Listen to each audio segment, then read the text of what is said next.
para que estén enterados y enteradas, ¿ok? ¿Han podido acceder a los videos de las clases anteriores, de la clase anterior? Es decir, si está accesible el link que yo les he compartido.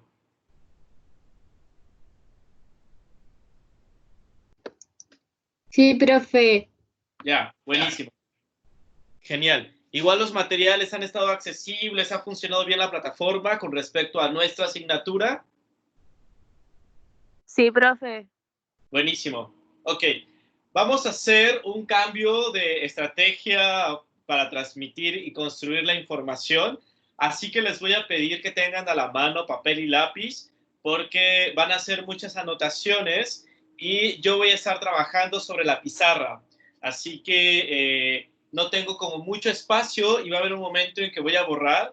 Así que les pido que tengan a la mano papel y lápiz porque para esta clase y posiblemente para las posteriores también, cada vez va a haber menos PPT, o por lo menos eso es hacia donde yo quiero orientar la asignatura. Entonces sí les pido que tengan a la mano papel y lápiz y bueno, también preguntarles cómo les fue con las lecturas, qué les pareció en términos generales, si tienen alguna duda puntual como para ir abordando. Ustedes cuéntenme cómo les fue con las dos lecturas que vamos a abordar el día de hoy. Profe, Profe, yo no entendí mucho el de Freire. ¿Ok? ¿Qué fue lo que no entendías? Yo tampoco lo entendí. ¿Ok? ¿Cuáles fueron las partes que más se les dificultaron?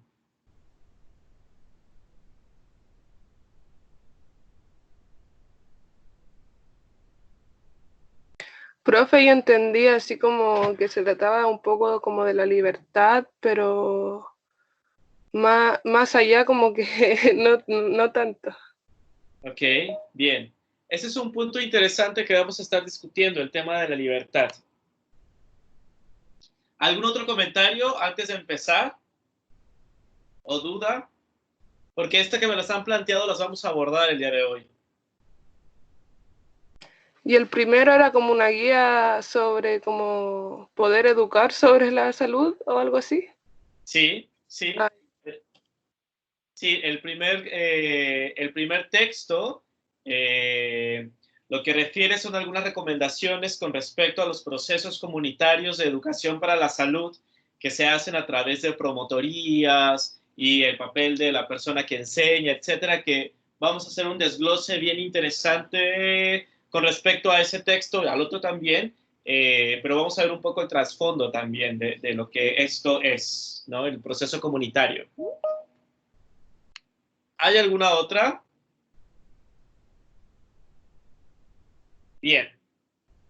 Entonces, les voy a preguntar si se logra ver bien lo que está detrás de mí. Sí. profe. Buenísimo. Por eso les comentaba que deberían de tener papel y lápiz porque va a haber un momento en que voy a borrar. Así que les pido por favor Profe, que... yo lo veo bien. Creo que yo lo veo súper borroso. Yo también. Yo también. Igual, profe, se ve mal, no hay enfoque. Profe, A ver. ¿existe una posibilidad de que se vea solo su pantalla completa? Sí, profe, que yo estoy del celu, se me ve muy chico. Creo que lo puedes meter apretado y le pones anclar y lo podéis ver solo a él. A ver.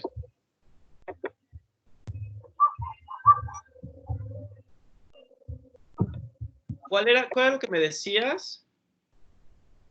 ¿De anclar? O sea, para que los demás lo puedan ver solamente a ustedes en la pantalla entera, tienen que ponerlo como anclar los demás. ¿Pueden hacerlo? ¿Ahí enfoca mejor? Sí, ahí funciona con anclar. Sí, ahora sí. ¿Sí? Gracias. ¿Dónde está eso? No lo puedo encontrar. Yo tampoco.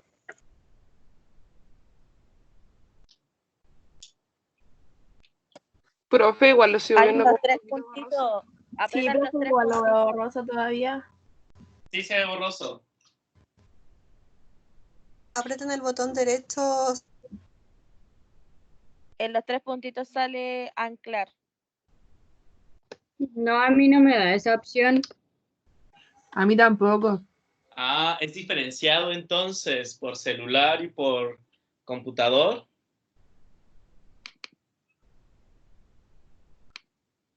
A ver, déjenme ver si puedo yo intentar hacer...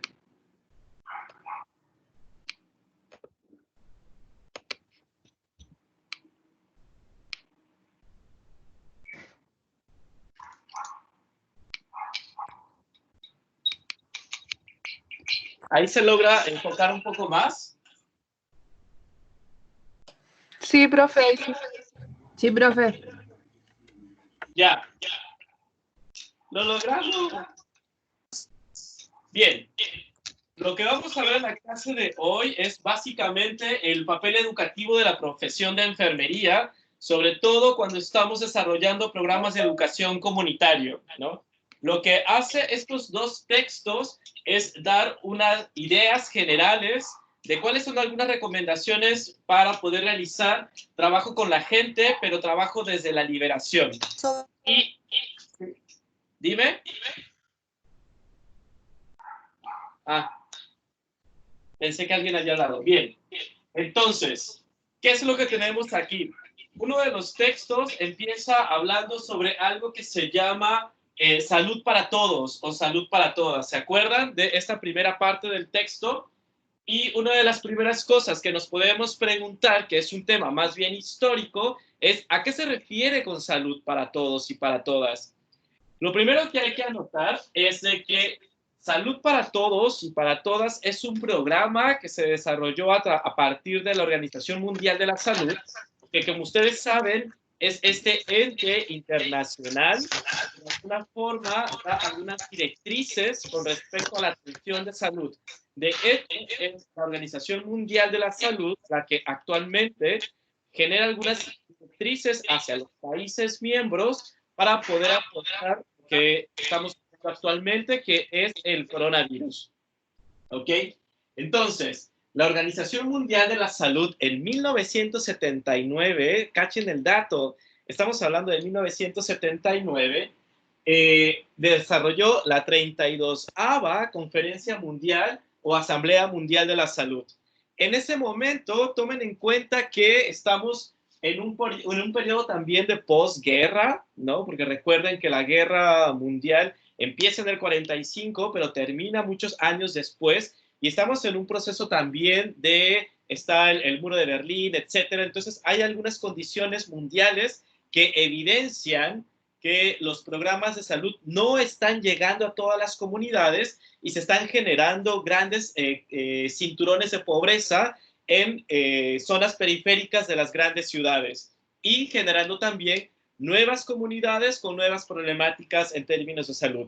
Entonces, ¿qué hacen los países? Se organizan en esta Asamblea Mundial de la Salud que se hizo en 1979, que fue la número 32, y lo que hace es generar estrategias mundiales de la salud.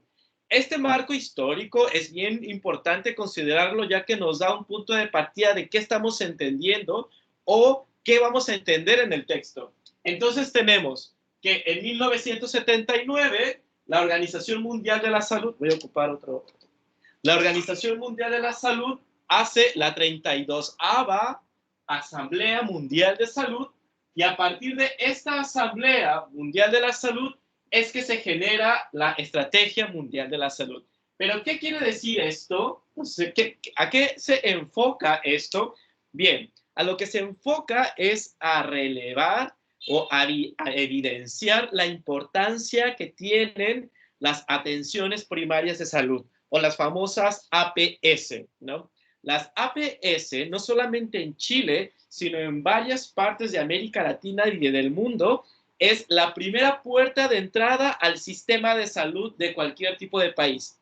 Las APS, como pueden ser los SFAM, por citar un ejemplo, o los consultorios, son las entradas a que cualquier ciudadano o ciudadana tiene para ingresar a los sistemas de salud, que son sistemas de salud mucho más complejos. ¿A qué se refiere con APS? ¿Ustedes saben qué significan estas siglas? Atención primaria de salud. ¿Y por qué es atención primaria de salud? Porque es donde uno llega como a una urgencia. No, esas son las urgencias, ¿no? Las atenciones primarias de salud son para consultas generales que de alguna manera a lo que se encargan las atenciones primarias de salud es que, bueno, ahora lo voy a explicar. Las APS en Chile en particular están territorializadas, es decir, pertenecen a ciertos tipos de territorios dentro de una misma comuna dependiendo de la cantidad de población que tenga las comunas o los territorios en general. Por eso podemos ver que en algunas comunas hay más CESFAM o APS, es decir, como consultorios, CESFAM, COSAM, etcétera. Hay muchos en una sola comuna porque responden a la cantidad también de población que guarde esa comuna. Existen 3 niveles de atención que van diferenciándose dependiendo de la complejidad del tratamiento que se vaya a desarrollar. Por ejemplo, en APS, que es atención primaria de salud, regularmente las atenciones son ambulatorias, que es cuando vamos al consultorio. Cuando vamos al consultorio por alguna molestia, que tengo temperatura, o que tengo una muela picada y se me infectó, o que el niño tiene vómito constante, etcétera, una persona pide cita en el consultorio y va, que es la primera esfera o la primera puerta de entrada a la salud.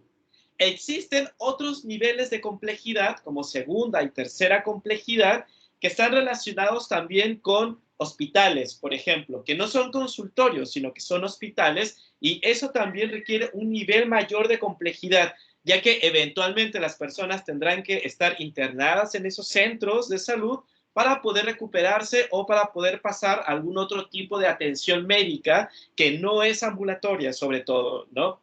Y existe también un tercer nivel de complejidad que tiene que ver con el desarrollo de cáncer o estudios mucho más profundos que desarrollan los médicos acompañados de las enfermeras, etcétera, ¿no?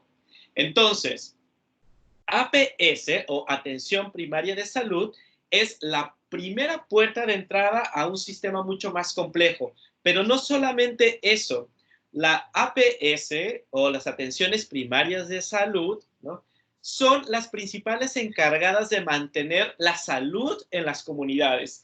Es decir, que estas atenciones primarias de salud no solamente son receptoras, es decir, no solamente esperan que la persona que tiene algún tipo de cuadro que está comprometiendo su salud llegue al recinto de salud, sino que también las atenciones primarias de salud salen hacia las comunidades desarrollando programas regularmente de prevención de algún tipo de enfermedad en común, ¿no? Estos programas, por supuesto, tienen que basarse en diagnósticos y en relación con algunas otras organizaciones territoriales, como pueden ser junta de vecinos, como pueden ser organizaciones civiles o sociales, como pueden ser asambleas territoriales, etcétera, ¿no? La importancia de la APS es vital para poder mantener la salud de un territorio o de una comunidad. Y es por ello que la Organización Mundial de la Salud, cachen, desde el 79 está haciendo un impulso súper importante en términos de fortalecer, no solamente en términos de infraestructura, sino también de fortalecer en términos de capacitación en el desarrollo comunitario a las y los funcionarios de estas instancias. ¿Queda clara esta primera idea?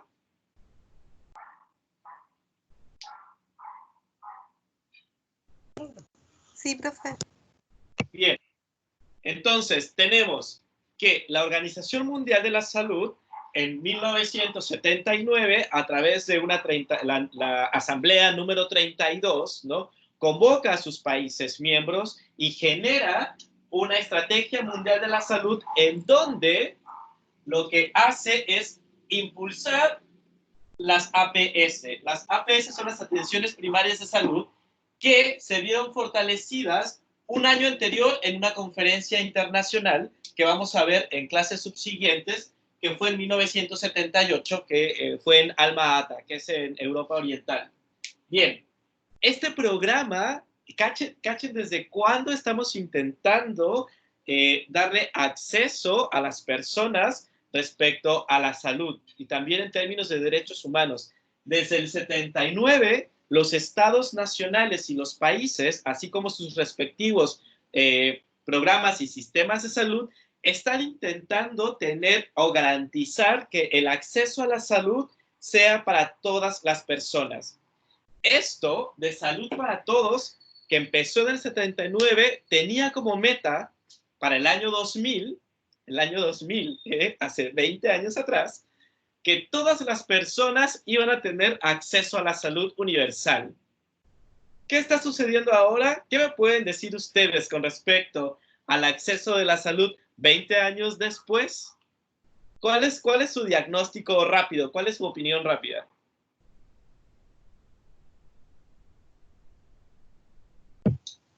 Que no es accesible ni de calidad para todos.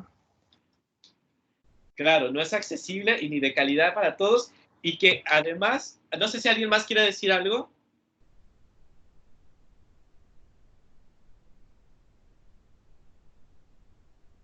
Bien, entonces, no es de calidad y accesible. Es decir, ¿qué está sucediendo con los programas nacionales de acceso a la salud, sobre todo para personas con mayores vulnerabilidades? ¿Qué están haciendo los estados y los ministerios de salud para poder garantizar el acceso a la salud?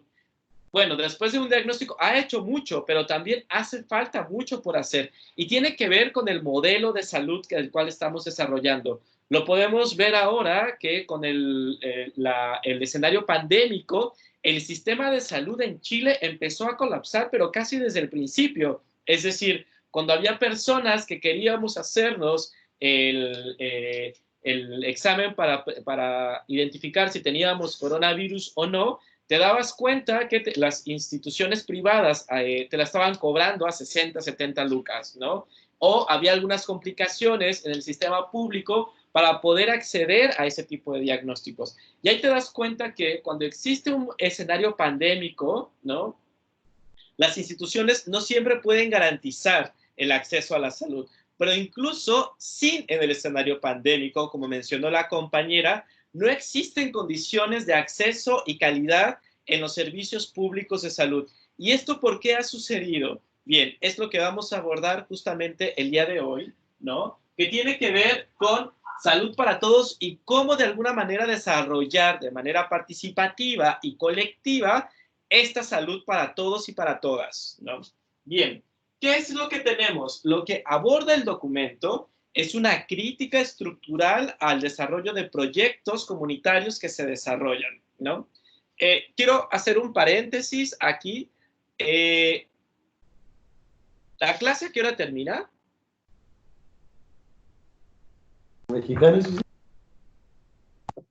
Las 5, profe. Ya, genial. Para organizar mi mente, porque luego me voy y quiero terminar lo más justo posible. Bien, entonces, lo que teníamos es que el texto aborda una crítica sustantiva a las formas de hacer a nivel comunitario los proyectos que pudieran garantizar, proyectos o programas que pudiesen garantizar el acceso, pero no solamente el acceso, sino cómo estamos concibiendo la salud todos y todas las personas, pero también cómo podemos aprender a poder gestionar nuestros procesos de salud. Y la crítica básica que hace el texto, el primer texto, no el de Paulo Freire, sino el otro, es de que muchos de los proyectos y programas que se han desarrollado bajo esta perspectiva de salud para todos y que tenía como objetivo para el año 2000 que todas las personas tuvieran acceso y no ha funcionado, básicamente tiene que ver con el modelo de hacer los proyectos y los programas de salud comunitario. Es el modelo el que ha ido fallando y no necesariamente la inyección de recursos o no necesariamente la capacitación de personal, como enfermeras o enfermeros, médicos, etcétera, ¿no?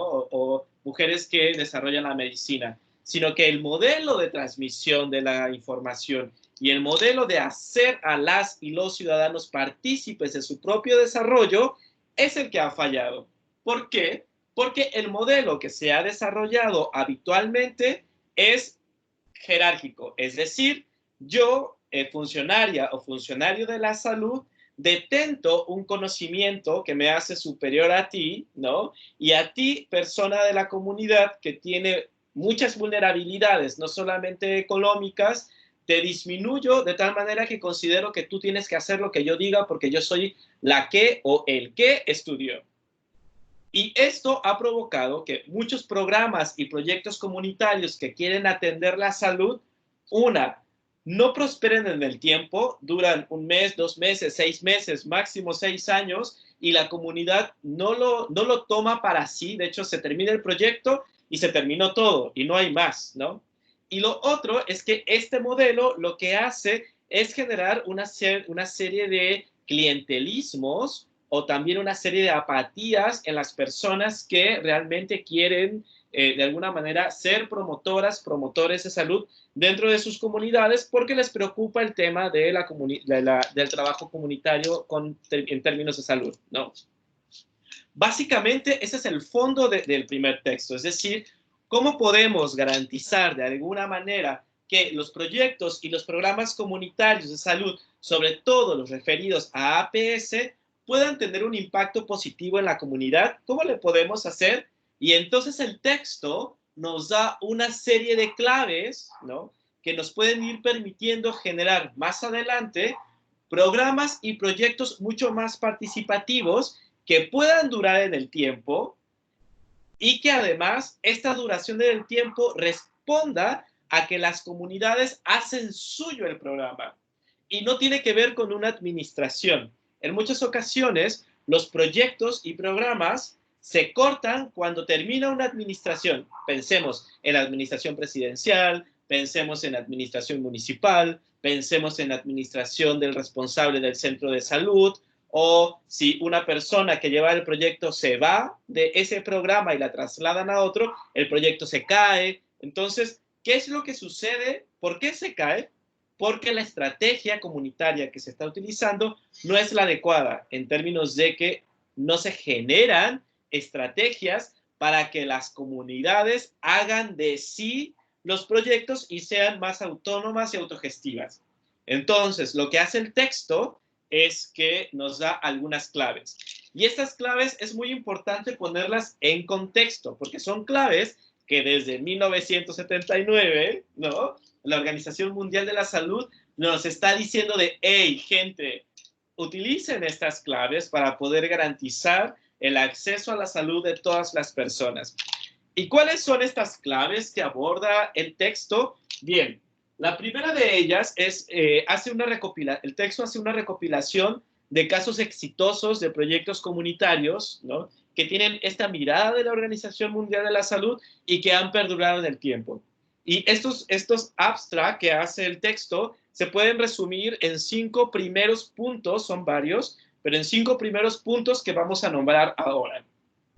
¿Qué nos menciona el texto? El texto nos menciona que los proyectos basados en las necesidades de las personas es un primer paso. Es decir, en muchas ocasiones lo que hacemos es desarrollar un proyecto de atención en salud comunitaria sin considerar la opinión de las personas. Hay ocasiones en que los proyectos se generan o se crean a partir de la idea que tiene la persona que va a desarrollar el proyecto, pero que no pertenece a la comunidad, sino que es una persona externa a la comunidad. Ser externo o externa tiene sus ventajas en términos de objetividad, pero también si no incorporas a la población y a la comunidad en los diagnósticos participativos, realmente el proyecto que vas a desarrollar va a ser no solamente ajeno para ti, al ser externa o externo a la población, sino que también va a ser ajena o ajeno a la misma población, porque no se les consultó, etcétera, ¿no? Y aquí vamos a ver algunos ejemplos o algunas claves y recomendaciones que el texto nos arroja para poder desarrollar un buen trabajo comunitario. La primera de ellas, que es la más general, tiene que ver con que los proyectos tienen que responder o estar basados, ¿no?, en las necesidades de las personas. ¿Qué es esto? Esto es fundamental por 5 motivos. El primero, regularmente los proyectos comunitarios que han sido exitosos tienen un primer principio de que tienen un origen modesto y con una expansión descentralizada. Cuando el texto se refiere a que para ser exitoso un proyecto comunitario tiene que tener un origen modesto, es porque regularmente los funcionarios o las funcionarias de salud empiezan con grupos de 3 o 4 o 5 personas, ¿no? Son grupos muy pequeños, por ejemplo, para promover la alimentación saludable, ¿no? Son grupos muy pequeños que van a ir creciendo con el tiempo en caso de que resulten exitosos o las estrategias que se desarrollen sean incorporadas por la propia comunidad, y regularmente son pequeños. Entonces, lo que hace el texto es que de la recopilación que hace de todos los casos en varios lugares de América Latina, se da cuenta que de los casos exitosos inician con un proyecto muy chiquitito, ¿no? Pero que además la perspectiva de la expansión de este proyecto es descentralizada. ¿Qué vamos a entender por esto? Que cuando los grupos comunitarios de 4 o 5 personas se vayan expandiendo, dado el éxito que está teniendo, hay personas que van a empezar a generar sus propios grupos de trabajo, ¿no? Eso sucede de manera natural. Yo he trabajado muchísimos años en comunidades y he trabajado en muchos proyectos comunitarios, y es un proceso natural de los grupos, que cuando está resultando algo, un programa o una acción en términos de salud, estos grupos van creciendo y hay personas que salen de este grupo y se insertan o generan otros grupos, ¿no? ¿A qué me refiero con la expansión descentralizada? Que estos nuevos grupos tengan sus propias dinámicas porque tienen sus realidades particulares y no tengan que depender de una organización central. Uno de los temas por los cuales los proyectos comunitarios tienen éxito es porque dejan que se formen otros grupos sin la intención de centralizar todo el proceso comunitario. Caso contrario, por ejemplo, con lo que está sucediendo en Chile actualmente. Voy a poner, no el caso del coronavirus, porque se habla mucho del caso del coronavirus, sino que voy a poner el caso del VIH en Chile.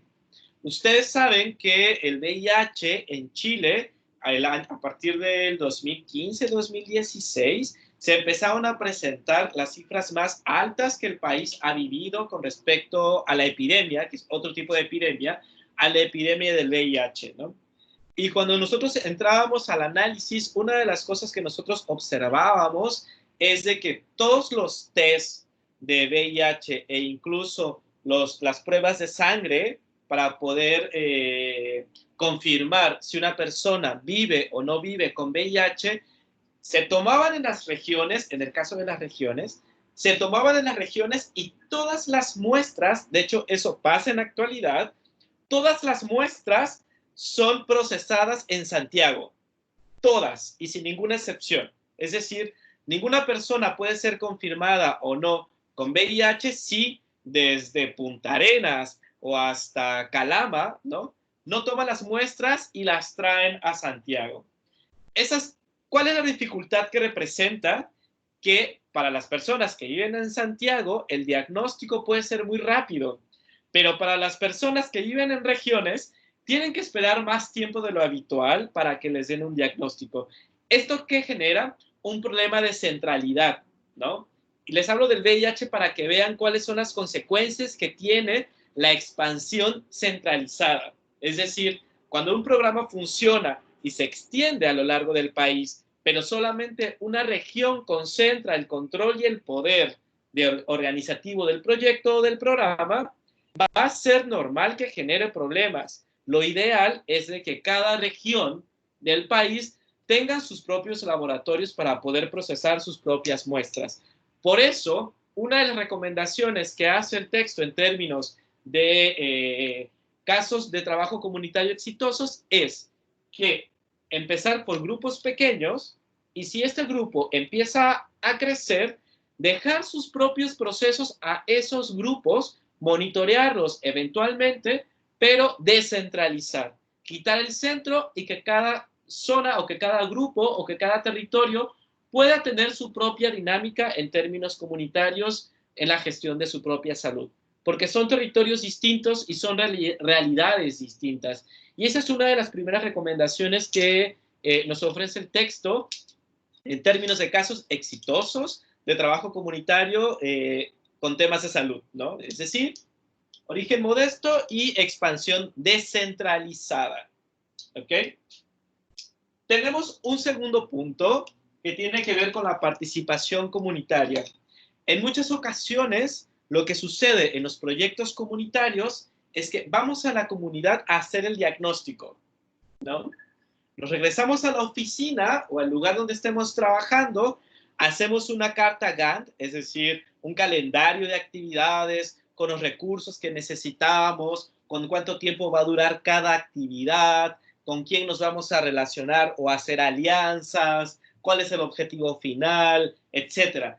Todo eso nosotros nosotras lo podemos tener claro, pero si no hacemos partícipe a la comunidad, que tiene que ver con este segundo punto, ¿no? Si no hacemos partícipe a la comunidad, lo que va a suceder es de que, como no conocen todo el proceso, van a dejar de participar, porque no saben para dónde van. Es decir, no tienen claro cuál es el objetivo final del texto. ¿Qué es lo que sucede, por ejemplo, con algunos proyectos de alimentación saludable? Es que se convoca a madres, a padres de familia, se les da una charla, se les da las dietas, etcétera, ¿no? Pero regularmente lo que sucede es de que las personas no saben bien cuál es el objetivo del proyecto. Lo único que hacen es ir a las charlas, recibir como la información e irse a sus casas, pero no lo hacen suyo porque no saben para dónde va el proyecto. Entonces, una de las recomendaciones que hace el texto es que la participación comunitaria debe ser considerada en todas las fases del proyecto. La comunidad con la cual se vaya a trabajar o el grupo en el cual se vaya a trabajar debe de estar claro con respecto a cuáles son las fases del proyecto, cuál va a ser mi nivel de participación que este proyecto me va a requerir, hasta dónde yo me voy a poder involucrar y hasta dónde no, es decir, y cuánto tiempo va a durar, cuál es el objetivo final, etcétera, ¿no? Por eso es importante considerar la participación comunitaria no solamente en el diagnóstico, sino también la participación comunitaria debe de estar incorporada a los procesos de planeación para estar claros con esto. De hecho, lo que en muchas ocasiones se hace es elegir a una persona dentro de la comunidad para que pueda funcionar como promotor o como promotora comunitaria. Es decir, que nos permita a través de esa persona acceder a los otros y otras miembros de la comunidad y poder generar estrategias de gestión de salud comunitaria a través de proyectos comunitarios. Entonces, esa es una segunda recomendación que nos hace el texto, incluir la participación comunitaria en todas las etapas de elaboración del mismo proyecto comunitario. Hay un tercer punto que también es importante, que tiene que ver con la planificación en procesos de aprendizaje. ¿A qué me refiero con esto? Que los proyectos comunitarios no son solo cumplir metas. Y esto está relacionado con el segundo texto y el comentario que hacía una de las compañeras con respecto a la libertad, ¿no? Hay que considerar que los proyectos comunitarios no es cumplir números. No se trata de, a ver, este proyecto comunitario nos pide que debemos de pesar a 500 niños, ¿no? Y ya juntas a 500 niños con sus familias y los empiezas a pesar y después de que tienes ese dato te vas y la población se va y ahí se pierde. Y tú dices, no, el trabajo comunitario no solamente es cumplir una meta. El trabajo comunitario es un proceso educativo que tiene que ser acompañado no solamente con pesar a las personas, sino hacer conciencia de la importancia que tiene una alimentación sana, no solamente para su presente, sino para intentar conservar su salud a lo largo de su vida. Y esta conciencia lo que va a hacer es que ese niño o esa niña, cuando quiera comer alguna fritura o algo que no es sano, va a tener conciencia de que eso no tiene que hacerlo porque ya lo incorporó, porque hubo un proceso de aprendizaje y de enseñanza.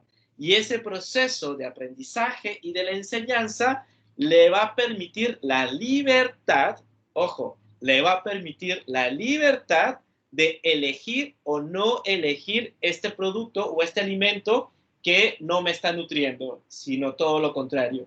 ¿Por qué? Porque poder elegir es una de las mayores libertades que tenemos. Cuando nos imponen algo, es eso, una imposición. Nos dan solamente una opción.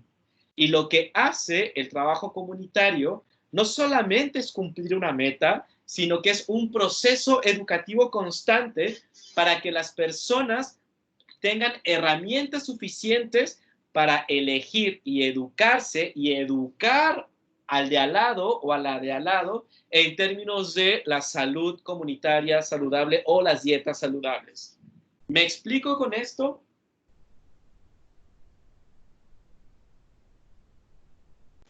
Sí, profe, entiendo. ¿Sí? ¿Sí hay claridad? Sí, profe, sí se entiende. Bien. Sí, profe.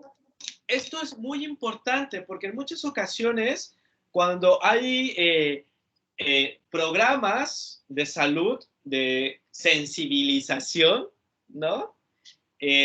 Muchas veces se va a hacer la charla, posiblemente a ustedes les tocó oír muchas charlas en el colegio. Estoy seguro que les tocó escuchar muchas charlas, ¿no?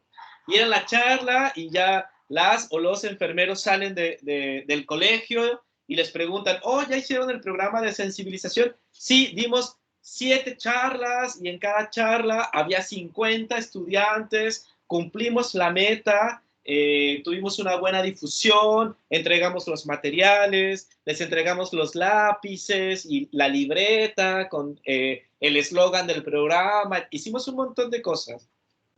Pero si tú regresas 3 días después, vas a notar que no hubo ningún cambio en el ámbito de la charla que diste. O sea, no hubo un proceso educativo y tampoco hubo un proceso de liberación. Más bien cumpliste una meta, diste una charla, en cada charla hubo 50 personas a las cuales les entregaste el lápiz, la libreta, pero si tú regresas 3 días después, te vas a dar cuenta que el impacto que tuvo esa charla en la cantidad de energía que aplicaste para la charla, en realidad funcionó para poco, ¿no? Porque no hubo un proceso educativo, porque no hubo un proceso de liberación educativa, ¿no? Y en términos de conciencia. Entonces, lo que se propone aquí es de que cuando uno planifica, tampoco hay que ponerse las grandes metas. Con metas pequeñas u objetivos muy accesibles, es suficiente para poder desarrollar un proyecto comunitario de salud. Y en donde la planificación, debemos de ver la planificación. Cuando hablo de planificación, hablo de cada una de las etapas en las cuales está integrado tu proyecto. Tiene que verse como un proceso de aprendizaje. Pongamos un ejemplo. Un ejemplo sería ya, yo quiero hacer un programa sobre, no sé, uso del preservativo en jóvenes. De la sección 1 de enfermería, ¿no? Pongamos un ejemplo hipotético. ¿Cuál es desde su punto de vista, en términos de imaginar un proceso de aprendizaje, y si ustedes quisieran hacer un proyecto de sensibilización a sus propias compañeras y a sus propios compañeros, ¿cuál sería su punto de inicio? la presentación de ETS. La presentación de ETS. Voy a borrar aquí arriba.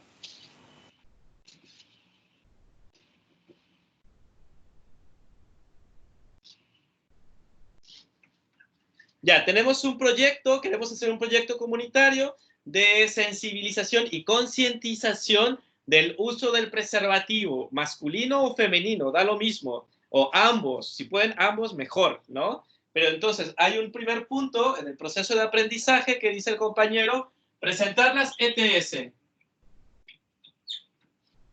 ¿Logran ver lo que escribo? Sí. Sí, profe. Ya, ¿qué otro punto? ¿Casos? Casos. ¿Casos de qué? ¿De personas que han contraído alguna enfermedad de transmisión sexual? Ah, ya. Casos de número de personas con ETS. ¿Qué otra cosa? El uso correcto. Uso correcto. Pero no sé si se me va a entender, pero no presentarlo con un PPT, porque eso lo encuentro muy vago. Sino presentar realmente cómo se usa un anticonceptivo y esas cosas. Eso es genial. Y ese es el punto al que quería llegar.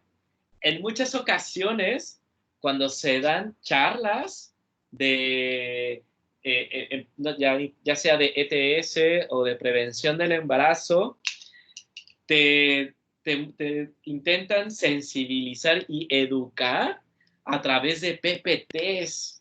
En este tipo de temas no se puede.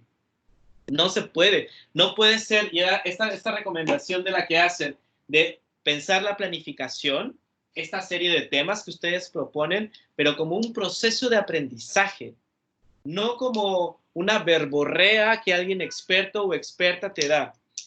Yo he encontrado estudiantes universitarios y universitarias que no usan preservativo, por ejemplo, porque las chicas toman pastillas, ¿no? Y los hombres se acostumbraron a que los hombres heterosexuales, digo, algunos hombres se acostumbran a que sus compañeras sexuales usan pastillas anticonceptivas y pues no usan preservativo. Ha sido tal grado que hay compañeros universitarios que no saben cómo usar el preservativo. A ese nivel. Cuando tú dices, ya, a ver, abre el preservativo, lo primero que hacen es la boca. Mira, por ejemplo.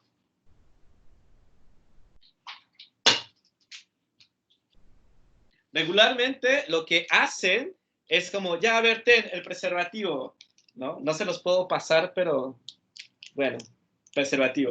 Y lo primero que hacen es la boca. Y tú dices, güey, no sabe nada. Ahí te das cuenta que el proceso educativo tiene que ser desde lo básico, ¿no? Como presentar el preservativo, saber cómo se abre, ¿no? Sacarlo y hacer como todo el show, ¿no? En términos de cómo usarlo.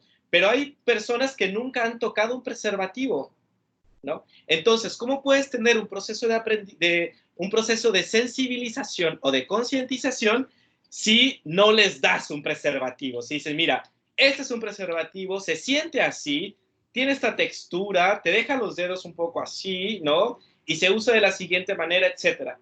O lo otro que se hace en los programas educativos, y cuando lo terminas de usar, no es que te lo quitas y le das vuelta así como si fuera corbata y lo tiras. No, tienes que hacerle un nudo, ¿no? Y por favor, no lo tires. El papel, obviamente, el papel es muy importante, ¿no? Y por favor, no lo tires al excusado, porque esta madre se rompe, se abre y vas a tener que meter la mano para poder sacarlo, o el baño se te va a tapar, y si va a llegar tu mamá más tarde, va a encontrar el baño tapado y te va a pedir una explicación y no vas a saber qué decirle, ¿no? Entonces, por favor, no lo tires al water.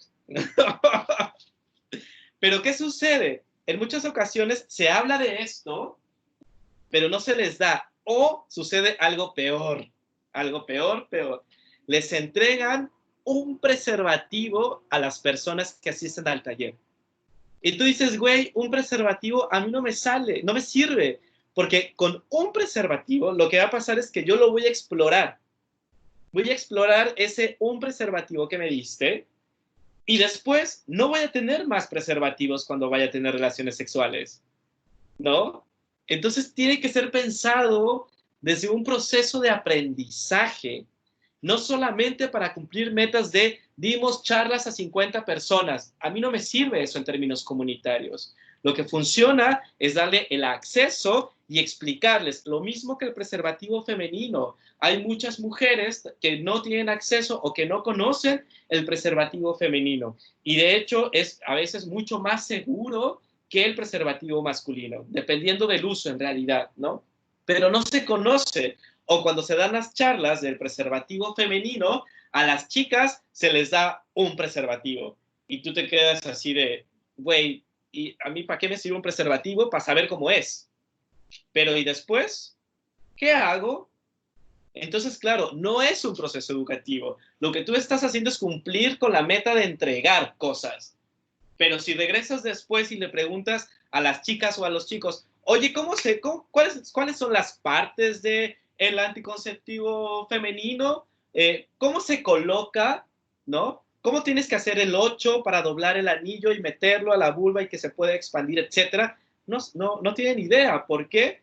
Porque no fue un proceso educativo. Fue más bien algo que tú entregaste y que otra persona te recibió y ahí se acabó el proyecto productivo. Y lo que va a suceder más adelante es que estas tasas, por ejemplo, de embarazo adolescente, no lo vas a bajar. Y no lo vas a bajar porque tu proceso comunitario no fue educativo, fue más bien entregar cosas. ¿Explico la diferencia? Sí, profe. ¿Sí? Sí. Bueno, voy a tener que ir por otros de esto porque este era el último que me quedaba. Así que... Bien, entonces, no solamente es cumplir metas, sino hacer un proceso educativo. La otra recomendación o la otra clave que nos brinda el texto es de que cuando tú formas promotores o personas de la comunidad que te van a apoyar, ojo, que te van a apoyar a poder desarrollar este proyecto comunitario, tiene que estar con claridad que su responsabilidad no es hacia ti, sino que su responsabilidad es hacia la comunidad. Y eso es algo que a ustedes les va a pasar cuando sean futuros o futuras enfermeras, futuros enfermeros o futuras enfermeras. Le van a decir, mira, ¿sabes qué? Hay que hacer un proyecto de salud bucal, por decirlo de algo, ¿no? O eso lo hacen los tecnólogos médicos. No, vamos a hacer un proyecto sobre deshidratación infantil, por poner un ejemplo, ¿no? Y ustedes, chicas y chicos, ya siendo enfermeras o incluso a lo mejor dentro de la universidad en sus prácticas, van a decir, ya, sí, bacán, lo vamos a hacer, es súper necesario, ya hicimos el proyecto comunitario, lo hicimos con la comunidad, ¿no? Incorporamos a la comunidad en la planeación y ahora vamos a hacer como una escuela de formación de promotores, es decir, darle habilidades y herramientas a gente de la misma comunidad para que replique este proyecto en otras comunidades, ¿no? Y que sea la misma comunidad quien desarrolle de manera autónoma este proyecto y que tengan los niños y las niñas no se deshidraten, etcétera, ¿no? Pero ¿qué sucede?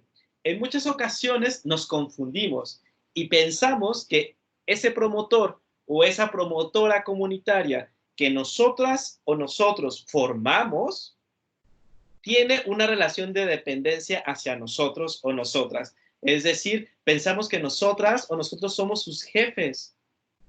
Y esto no es así bajo ninguna circunstancia y en ningún universo observable y conocido. Esto no es así.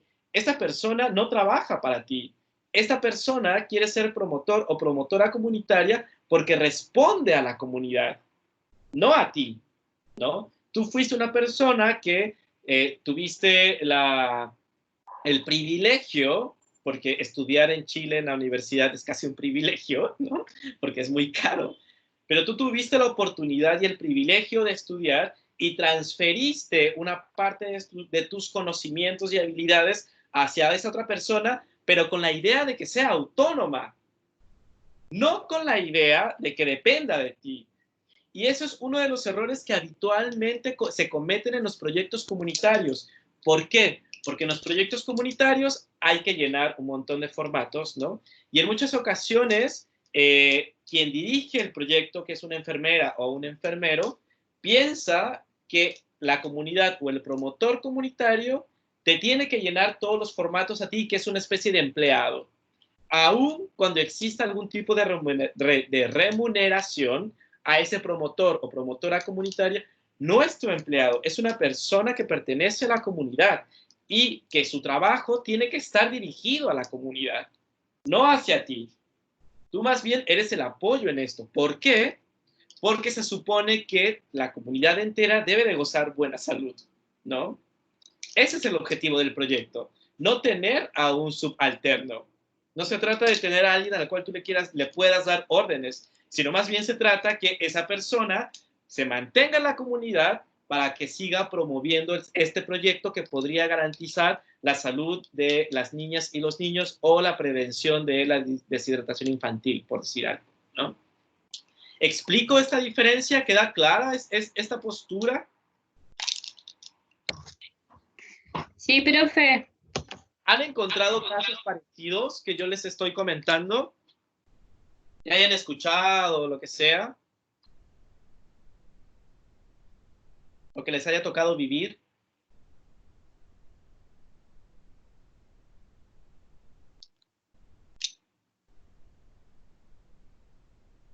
¿No? ¿Profe? ¿Sí? Pasa mucho que, por ejemplo, en los CEFAM, como que hacen educaciones a la gente que vive en la comunidad y como que les imponen que tienen que, o sea, como que les dicen muchas cosas que hay que hacer, pero mucha de esa gente no tiene el acceso de llegar a las cosas que le están diciendo que tienen que hacer. Pasa mucho en los CEFAM. Sí, sobre todo con lo que tiene que ver con el seguimiento a mujeres embarazadas y este control comunitario del embarazo y demás. A mí me tocó estar en el norte aquí de Chile, en una comunidad en las que les decía, hoy no, pero tienen que tener una higiene mayor y hervir el agua, y dos señoras cuchicheaban entre ellas solamente, pero yo estaba atrás. Yo me enteré por chismoso, en realidad, no me enteré por otra cosa, sino por chismoso, que estaban cuchicheando una con otra y decía, a esta mujer se le olvida que en mi comunidad no hay agua. Así, de ese nivel. Y tú dices, claro, ¿no? Piden hacer cosas que para las personas en su vida cotidiana son casi imposibles de lograr. ¿Me explico? Claro. Sí, por ejemplo, la dieta saludable también pasa mucho. Cuéntanos un poco de eso. Por ejemplo, pasa que les dicen que tienen que consumir muchas verduras, muchas frutas, y la gente, o sea, no todos tienen las mismas, como las fuentes de ingresos para poder tener todos los días frutas y verduras para poder consumir. Mucha gente se alimenta mucho de lo que es pan, carbohidratos, masa, todo eso. Entonces, como que les piden mucha fruta y verdura y no es así, no es la realidad de todas las personas. Claro, y ahí me voy a adelantar un poco, porque es justamente lo que tú estás mencionando, es lo que el texto menciona que no hay que hacer. Es decir, ya, si queremos hacer esta tienda saludable, etcétera, vayamos a la comunidad y decirles, a ver, gente, mi intención es que ustedes se alimenten bien y su condición actual no les permite alimentarse bien con respecto a lo que yo les estoy pidiendo. Sentémonos, en términos comunitarios, sentémonos y veamos hasta dónde podemos llegar juntos. Es decir, hasta dónde hay posibilidades, a lo mejor, de hacer hortalizas urbanas u hortalizas de traspatio. ¿Qué tan posible es eso? Un poco como para también motivar la educación saludable, ¿no? ¿O qué tan caro está la palta? Y yo te estoy pidiendo una dieta basada en palta, por poner un ejemplo, ¿no? O te pido que compres plátano, pero el kilo de plátano está en 1,500 pesos. O sea, es imposible, ¿no? Es decir, estos espacios educativos deben de saber que la realidad de las comunidades cambia constantemente y que tienen que adaptarse a las condiciones de las comunidades para poder garantizar un estado de salud comunitaria mayor que el anterior, porque si no, lo que está sucediendo es que se está gastando mucha plata en nada. ¿Por qué? Porque el modelo que se está utilizando no es comunitario, es impositivo. ¿Y cómo reaccionamos? Naturalmente, las personas cuando sentimos que nos imponen las cosas, las rechazamos. O no asistimos, nos aburrimos y dijimos, chao, ya no, me aburrí, no voy más. Eso pasa en muchas ocasiones. ¿Qué opinan de lo que les estoy comentando?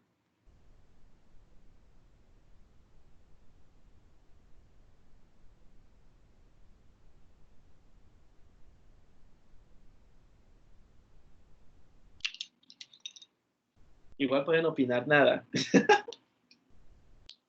Bien. Hay otro punto que tiene que ver con que los líderes y la responsabilidad es hacia las personas y sus necesidades, que está relacionado con el anterior. Y el último es que la salud es para todas las personas, que inicia con las más vulnerables.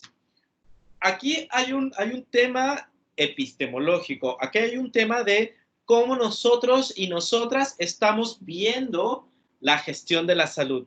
¿Qué sucede? Les voy a poner como ejemplo la economía chilena actual. El modelo económico actual chileno, ¿no?, que es muy particular en Chile, lo que apostó después de la dictadura es, dijo, ya, vamos a fortalecer la economía de Chile, la vamos a hacer cada vez más fuerte, ¿no? Y para hacerla más fuerte, vamos a utilizar el modelo de goteo. ¿A qué se refiere el modelo de goteo? El modelo de goteo consiste en si a los ricos, las personas que tienen más dinero les va bien, naturalmente y por goteo a sus empleados o a la gente que está en los niveles más abajo, le va a ir llegando esta riqueza, ¿no? Y les va a ir bien también. Lo que no considera este modelo es de que este sector de la sociedad, el que está arriba, no permitió gotear, más bien tapó todos los filtros que podrían hacer que la economía llegara a la gente más pobre y se quedó con todas las ganancias. Por eso tenemos a un sector muy pequeño de la sociedad que tiene gran parte de la plata y a un sector muy grande de la sociedad que es significativamente pobre, ¿no? Lo mismo sucede, o lo que queremos impulsar es el sentido contrario. Es decir, para poder garantizar que el programa o el proyecto de salud comunitario que queremos desarrollar tenga éxito, de toda la escala de la población con la cual tú vas a trabajar, tu referencia para saber que tu programa está siendo exitoso es que el sector más vulnerable de tu población total sea la que esté teniendo mejores condiciones de salud. Esa es la invitación, a que de tu población comunitaria con la cual vas a trabajar, que es distinta, pero dentro de esas diferencias, la más vulnerable es la que realmente está teniendo cambios en su gestión de salud, es un indicador favorable de que tu proyecto está funcionando. De otra manera, si tu indicador es de que las personas que tienen más plata tienen mejor salud o las que están en mejores condiciones tienen mejor salud, en realidad no estás resolviendo el problema. Lo que se está haciendo más bien es marcar todavía más las diferencias. Entonces, una de las propuestas que hace el texto es de que la salud tiene que iniciar por las personas más vulnerables. Y ese podría ser un referente de medición para saber si tu proyecto comunitario está siendo exitoso o no. ¿Ok? ¿Quedan claros estos 5 puntos?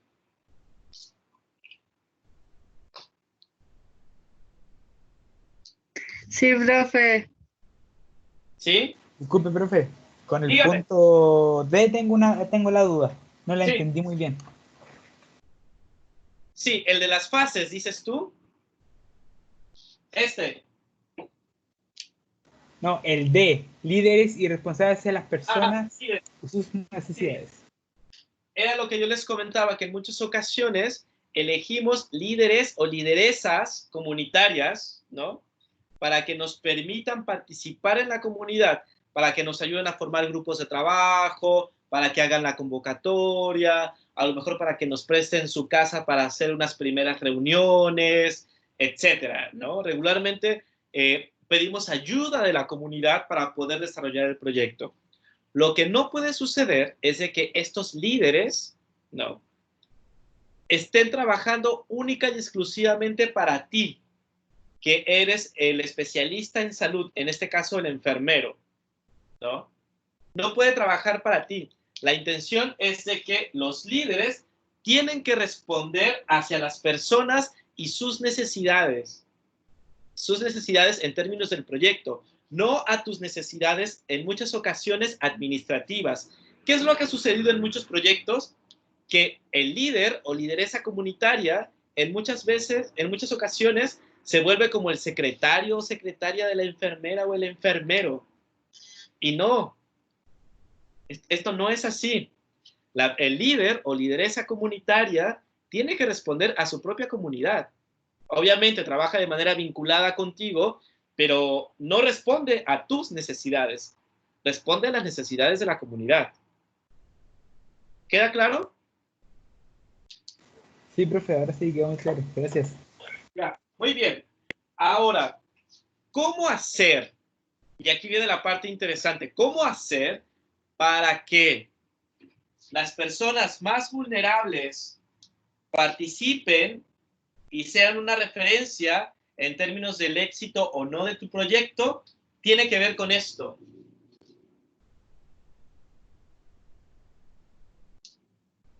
Tiene que ver con la voz y la participación, pero tiene que ver también con la representación. ¿Qué sucede? Que en muchas ocasiones es una tendencia, tendemos a hablar por el otro o por la otra, ¿no? Por ejemplo, cuando hubo este proyecto que yo les comentaba de VIH, ¿no? Teníamos que hacer sensibilización y acceso a trabajadoras sexuales, transexuales en el centro de Santiago con respecto a los preservativos, ¿no? Y cuando nos sentábamos a reunión con el MinSal, con el Ministerio de Salud, ¿no? De repente yo caché que yo estaba hablando por las chicas trans trabajadoras sexuales, ¿no? En las reuniones de trabajo. Y ahí yo caché, ahí caí, yo también he cometido errores, por supuesto, y muchísimos, por eso les estoy compartiendo este conocimiento. Y yo caché que estaba hablando por alguien que no era yo.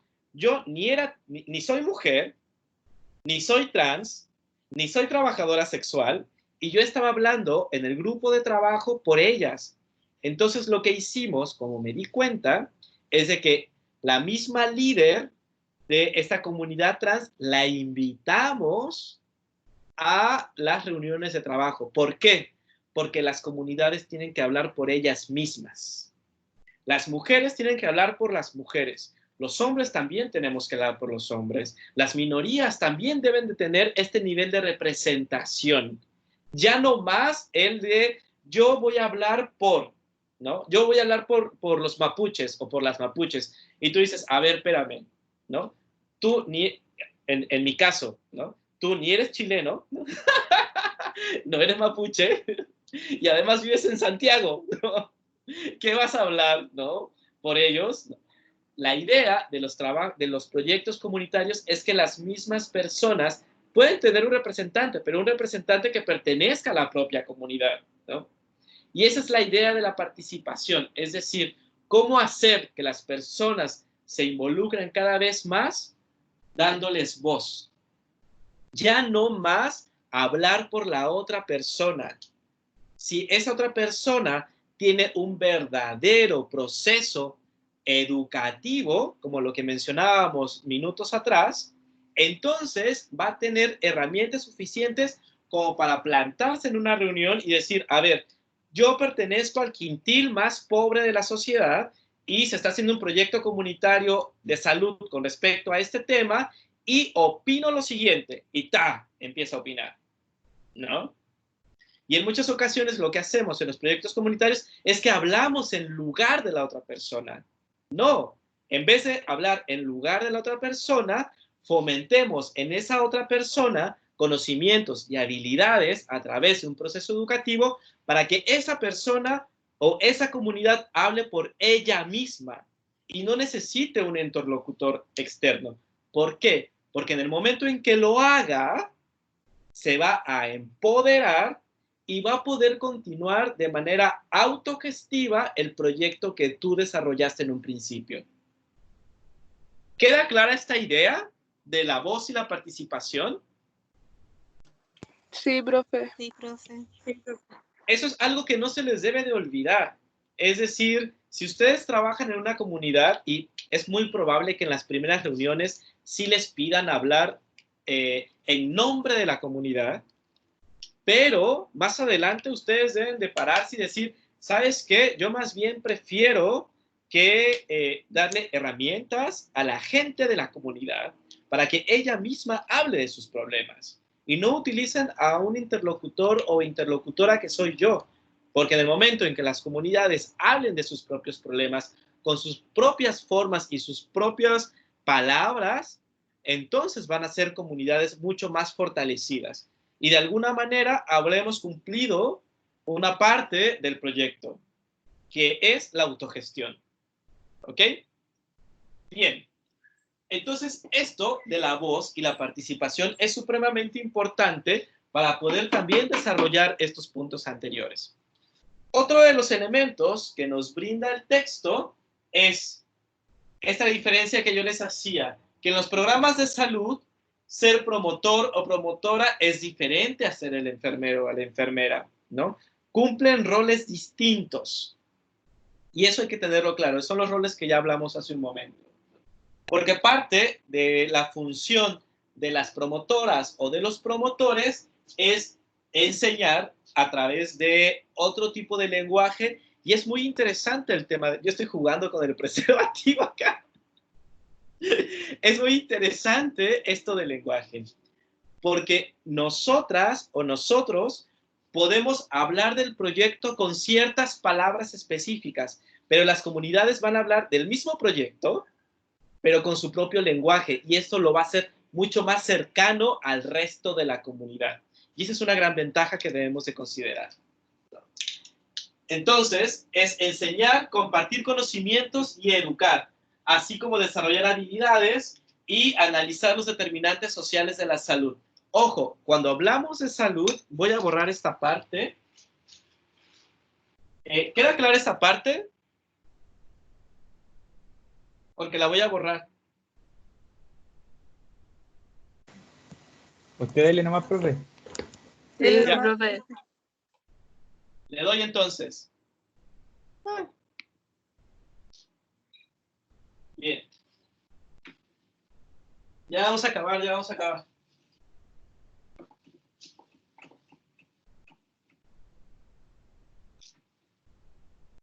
Profe, Dígame.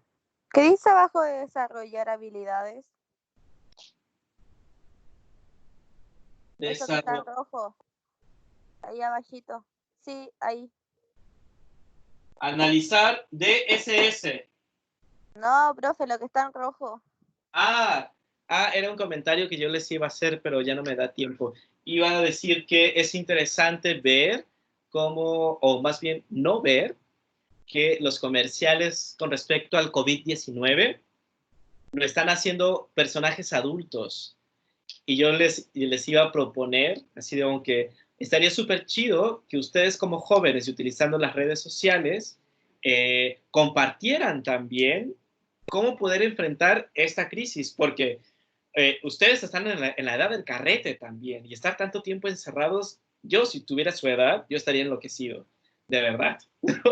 Es decir, como jóvenes, ¿cómo podemos enfrentar el COVID-19? Es decir, dejar que los adultos, que ya no hablen los adultos más por los jóvenes, sino que sean los jóvenes y les digan, a ver, esto es lo que a nosotros nos está pasando como jóvenes respecto al COVID-19. ¿no? Y tiene que ver con una visión adultocéntrica en donde los adultos hablan por los jóvenes y por los niños. Y tú dices, no, güey, o sea, nosotros podemos hablar por nosotros mismos. No es necesario que un adulto diga lo que siente un joven, porque para empezar, no, ya no es joven, lo fue, y lo fue en otra etapa. Y cuando fue joven, no había COVID-19, pero ahora sí la hay. Y iba a decir ese comentario. Eso. ¿Queda claro lo que expliqué? Sí, profe. Sí, profe. Bien, cuando hablo de los determinantes sociales de salud, que es acá, hay que considerar, que era lo que decía la compañera con respecto a la tienda comunitaria y demás, ¿no? Que la salud no únicamente está relacionada con el cuerpo, la salud está relacionada con la condición económica de la familia.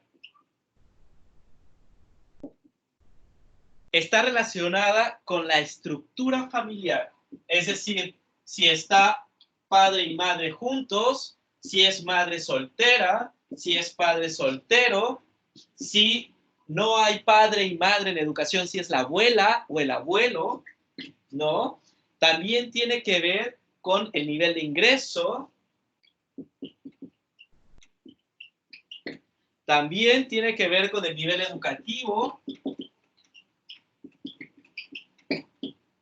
Es decir, cuando hablamos de salud, debemos de considerar una serie de determinantes de la salud que van a ser obstáculos o van a facilitar el alcance de cierto nivel de salud, ¿no? Cuando hablamos de salud no es únicamente el cuerpo, sino, a ver, ¿por qué esta comunidad, por qué esta familia no logro empujarla para que tenga una mejor alimentación? Puta, porque a lo mejor la abuela es la única que sale a vender y es el único ingreso que tiene la familia, ¿no? O la abuela solamente está criando al niño o a la niña, o es madre soltera y tiene 2 trabajos y no le da tiempo de preparar un alimento contundente y bueno en nutrientes al niño o a la niña, etc. Es decir, hay un montón de determinantes sociales que hay que considerar para poder hacer un proyecto. No solamente si me hace caso o no, sino tiene que ver el por qué funciona o por qué no funciona.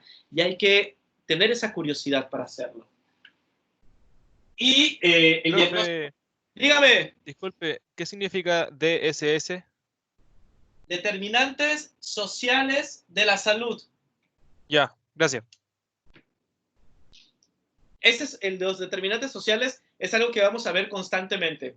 Entonces, lo que tenemos acá es de que hay que analizar los determinantes sociales para poder realizar también diagnósticos participativos complementarios. Ya hablamos del diagnóstico participativo, que tiene que ver con los problemas de la comunidad, las causas, los obstáculos e intentar que todas las personas participen, pero no solamente considerarlas en el diagnóstico, sino también en las acciones posteriores para poder generar espacios de autonomía y que puedan continuar con el proyecto en el programa, aún con nuestra ausencia, y puedan gestar de manera efectiva o puedan tener una gestión efectiva de su propia salud, sin depender de nadie más, alzando su voz, participando y hablando desde sus propias palabras. ¿Queda claro? Sí, profe. ¿Por qué? ¿Por qué? Porque los proyectos comunitarios son educativos. También son educativos. Y ahí está la relación con el otro texto en términos de la educación para la liberación o la educación del oprimido. Es decir, voy a borrar.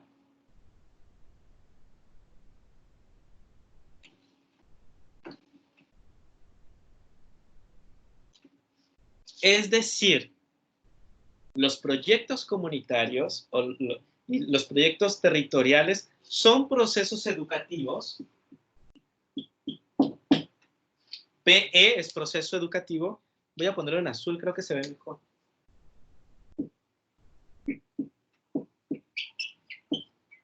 Son procesos educativos porque brindan herramientas a las personas para poder liderarse. ¿A qué me refiero con esto?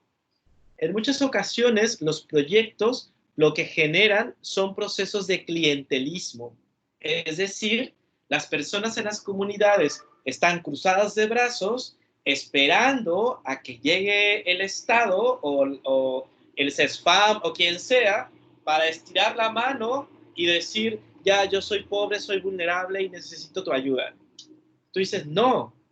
Si esto sigue sucediendo, es porque los proyectos o programas de salud no están haciendo un trabajo educativo, están haciendo un trabajo clientelar. En términos de empresa, tú eres mi cliente, yo llego y te doy algo y tú me das algo a cambio. Regularmente son votos o ese tipo de cosas que no son muy buenas, ¿no? Pero si esto sigue sucediendo es porque no se ha desarrollado un proceso educativo, y como no se ha desarrollado un proceso educativo, la persona no se puede liberar, no puede ser autovalente, tiene que depender de alguien más, en términos comunitarios estoy hablando, para poder gestionar su salud. Y a eso se refiere el segundo texto. Debemos de considerar que los procesos educativos también son procesos liberadores. Ustedes están teniendo un proceso de liberación paulatina porque les estamos compartiendo información. Les estamos diciendo, por ejemplo, que el modelo económico chileno no funcionó porque este sistema de goteo infirió que si le iba bien a los ricos, le iba bien a los pobres. Le iba bien a los pobres. Tarán, estamos todos cagados por igual, menos los ricos. O sea, este modelo no funcionó. Y ustedes ya saben eso, ¿no? Y también saben otras cosas, como cómo funciona su cuerpo. Es decir, este proceso educativo, la idea es de que cuando ustedes terminen su proceso, sean autogestivos, puedan desarrollarse de manera autónoma, pero también puedan transmitir ese conocimiento a otras personas.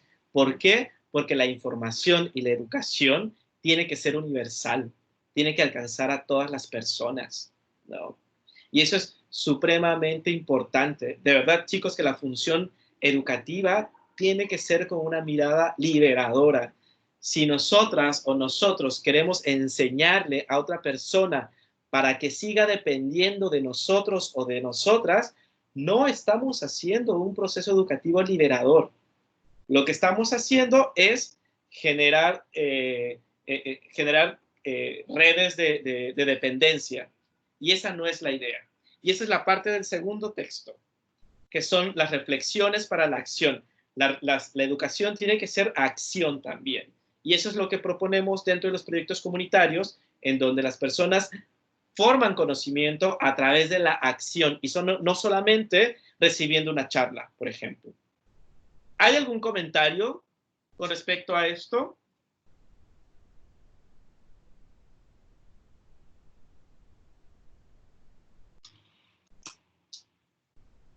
Estamos terminando.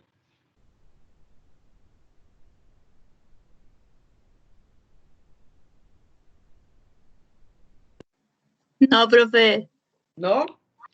El texto plantea un concepto que es, el segundo texto plantea un concepto bien interesante que se llama concienciación. No sé si lo notaron.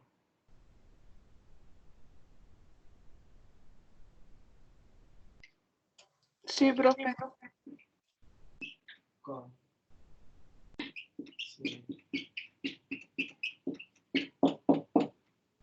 Concienciación. Y es justamente lo que yo les comentaba. La concienciación consiste justamente desde la postura de Paulo Freire y la pedagogía del oprimido, la pedagogía de la liberación, en que los procesos educativos deben de ayudar a hacer conciencia a las personas de las condiciones en las cuales viven, pero sobre todo deben hacer conciencia de las posibilidades que tienen las personas para poder transformar su realidad, que tienen esa posibilidad, que la gente no nació pobre y tiene que ser siempre pobre, o que la gente nació ignorante y tiene que ser siempre ignorante. No, la gente nació en ciertas condiciones, pero va a tener, si la comunidad lo quiere y lo permite, va a tener la posibilidad de romper esta ignorancia o esta pobreza si existen las condiciones necesarias. Yo he hecho una crítica bien fuerte a el costo de los libros en Chile, ¿no? Porque a comparación de Argentina, de México, de Colombia, etcétera, ¿no? Los libros no tienen IVA. Y cuando aquí veo los costos de los libros, dices, ya, a ver, hay un sistema económico que nos quiere ignorantes. Y nos quiere ignorantes porque no nos permite acceder al conocimiento a través de los libros, porque son tan caros. De hecho, es de los IVAs más altos que hay en Chile. Y tú dices, no, hay que romper con eso, ¿no? Hay que romper con esta limitación al acceso del conocimiento porque no me está permitiendo liberarme, porque me está poniendo un alto en términos, en el caso de los libros, de precio, porque son, de verdad que son súper caros los libros. Entonces no dan ganas de leer porque son muy caros y no te alcanzan. Prefieres comer, ¿no? Entonces, claro, hay una estructura, hay un sistema que nos quiere ignorantes. Y la forma de poder combatir es estudiando. Eso. ¿Hay alguna duda? ¿Algún comentario? Estamos terminando la sesión de hoy. Me gustaría saber si funcionó este sistema de la pizarra. Sí, profe. Sí, profe, funcionó súper bien. Sí, profe, funcionó muy bien. Yo creo que sí también, profe, pero lo malo es que a veces nomás no se enfocaba mucho, es como lo único. A veces se veía borroso. Ya. Sí, profe. Tiene que ver con la pantalla, ¿no? Y también como con el internet de cada uno también, yo creo. Sí. Sí, tiene que ver con el internet. Pero aun cuando no se enfoque bien, llega un momento en que termina enfocándose y ustedes pueden leer lo que está escrito. Sí, profe. Sí, profe. Sí, pero como que no es siempre, se enfoca de repente. Ya. Prefieren, porque yo voy a estar intentando varias estrategias, ¿eh? Prefieren que, quieren que probemos para la siguiente clase hacer algo mixto, es decir, una parte de PPT. A mí no me gusta mucho trabajar con PPT, para ser honesto, pero si ustedes me lo piden, yo lo hago. Una parte en PPT y la otra parte en la pizarra, o lo otro es de que en vez de tener todo escrito ya con anticipación, vaya construyendo en el transcurso de la clase toda la pizarra. O si tienen alguna otra propuesta, la escucho igual.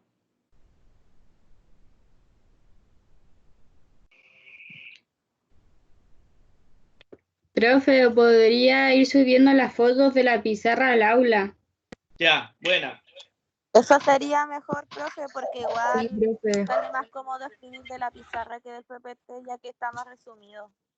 Es un poco más dinámico igual. Sí. Sí, porque no están las palabras completas, ¿eh? Están solamente algunos conceptos completos, pero otros son ideas. Igual hay que leer el texto para entender la idea que está en la pizarra. O sea, la pizarra no sustituye al texto, quiero decir.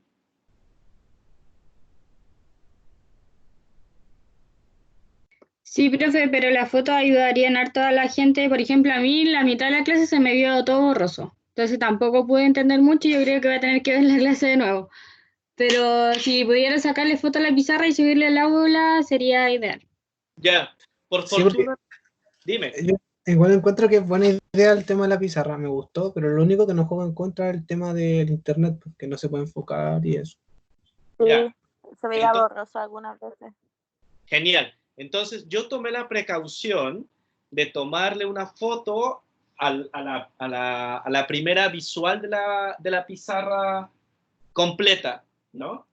Igual le voy a tomar una foto a esta otra visual y con esas dos fotos tendríamos la visual completa de la pizarra, tanto antes de borrar como después de borrar, porque sí tomé la foto, tomé esa precaución. Sí, profe, eso estaría bueno. Muy bien. Profe, debería subirlo. Aquí yo sigo jugando con el preservativo. Entonces, así le hacemos para la próxima clase. Sí, profe, por favor. Ya, genial. Ya, profe. Lean los textos para la próxima clase, por favor. Ya, Profe, pero- la solemne de su ramo, ¿cómo va a ser, más o menos? Que es la primera que tenemos, si no me equivoco. Sí, porque es el lunes. Va a ser en opción múltiple. Va a ser a través del aula virtual.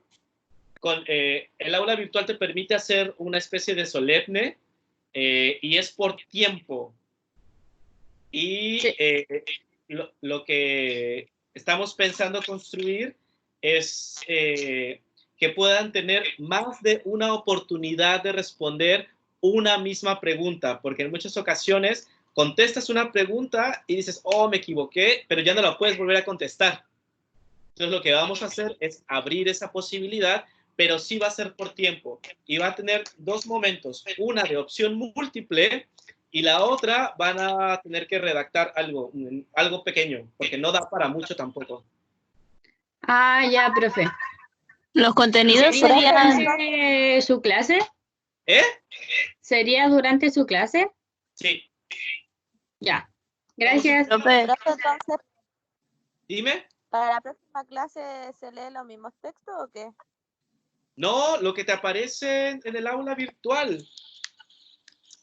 Ah, ya, ya. Todo está en el aula virtual.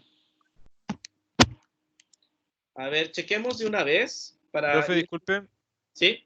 Lo que entraría en la prueba serían los 4 textos, ¿cierto? Serían los de... A ver, que tengo mala memoria para ser honesto, así que tengo que ver.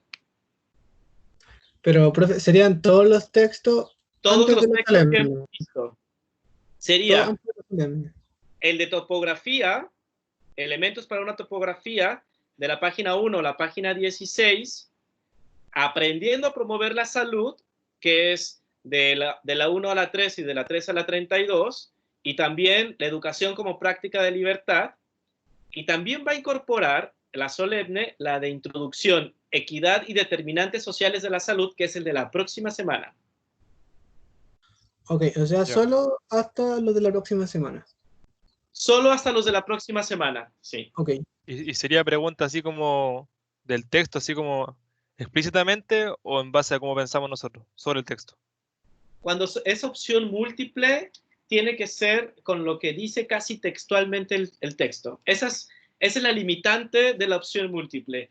Pero sí va a haber preguntas de desarrollo en donde le van a tener que pensar. Le van a tener que cranear ahí. Entonces, ¿en qué fecha es la prueba, profe? La prueba es el 4 de mayo.